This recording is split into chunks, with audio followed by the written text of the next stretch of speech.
আসসালামু আলাইকুম সুপ্রিয় দর্শক, আমি শাকিল আর আপনারা দেখছেন বিশ্ব বাংলা কৃষি, সর্বদা কৃষকের পাশে থাকে। বন্ধুরা, আপনাদের গাছে যদি এই ধরনের মিলিবাগ বা দোয়ে পোকা আক্রমণ করে তাহলে জৈব পদ্ধতিতে আপনারা কিভাবে এই মিলিবাগ দমন করতে পারবেন সেটা এই ভিডিওতে বিস্তারিত দেখানো হয়েছে। আপনারা অবশ্যই এই ভিডিওটিকে শেষ পর্যন্ত দেখবেন।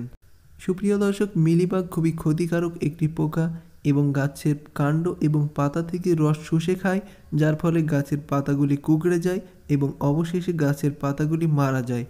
ধীরে ধীরে সেই ডালটা শুকাতে শুরু করে এবং সেই গাছটা না মরা পর্যন্ত মিলিবাগ ওখান থেকে যায় না এবং পিঁপড়া এই মিলিবাগকে এক গাছ থেকে আরেক গাছে নিয়ে যেতে সহায়তা করে এবং এই মিলিবাগগুলোকে প্রোটেক্ট করে। এর ফলে শর্করা জাতীয় একটি পদার্থ নির্গত হয়, যেটা পিঁপড়ার খুবই পছন্দনীয়।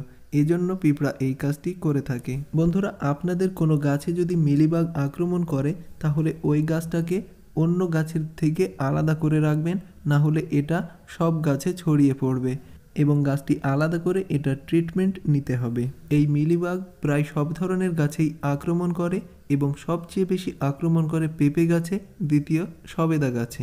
জৈব পদ্ধতিতে এই পোকা দমন করতে হলে আপনি একটা কাচের বোতল নিয়ে নেবেন বা যে কোনো একটা বোতল নিয়ে নেবেন এবং এই বোতলের ভিতরে পানি ভরে নেবেন।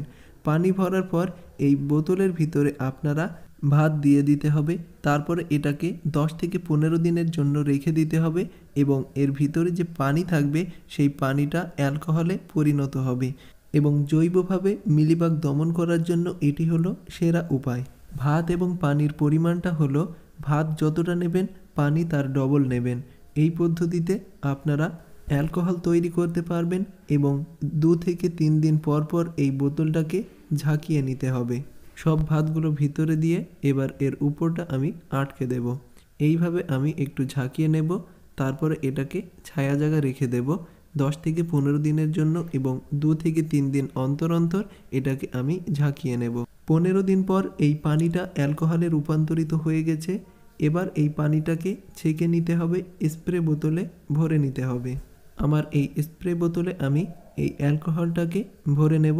একটা ছাঁকনি অবশ্যই ব্যবহার করতে হবে, না হলে এর ভিতরে যে ভাত আছে এই ভাতের অংশ স্প্রের মধ্যে ঢুকে যাবে এবং স্প্রেয়ারটা জাম হয়ে যাবে।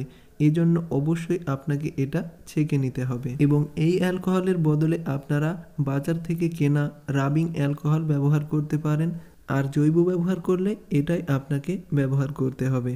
এরপরে সরাসরি এই অ্যালকোহলটাকে মিলিবাগের উপরে স্প্রে করে দিতে হবে এবং যখন টান রোদ থাকবে তখনই আপনারা মিলিবাগের উপরে এটা স্প্রে করে দেবেন। এটা স্প্রে করার পর মিলিবাগের উপরে যদি রোদ পড়ে তাহলে মিলিবাগের উপরে সাদা যে পদার্থ আছে সেই পদার্থটা গায়েব হয়ে যাবে এবং তখন এর উপরে যে কোনো একটা কীটনাশক স্প্রে করতে হবে, তাহলে সম্পূর্ণ মিলিবাগটা সাফ হয়ে যাবে। কীটনাশক হিসেবে আপনারা নিম অয়েল ব্যবহার করতে পারেন এবং সপ্তাহে অবশ্যই আপনারা একবার করে নিম অয়েল স্প্রে করবেন সব ধরনের গাছে, তাহলে কোনো ধরনের পোকা আপনার গাছের কোনো ক্ষতি করতে পারবে না।